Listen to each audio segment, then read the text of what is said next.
ကေ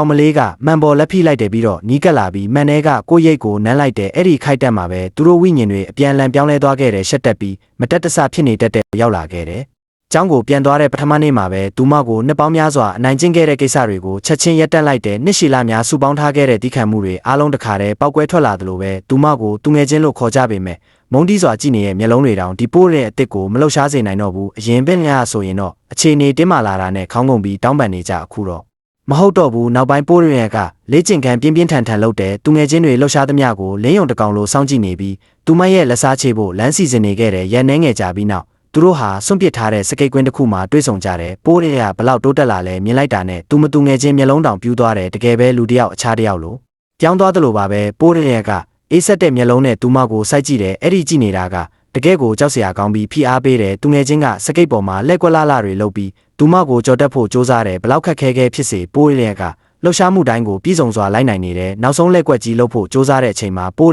ရကရည်ရွယ်ချက်နဲ့ခြေချော်ပြီးလဲကျလိုက်တယ်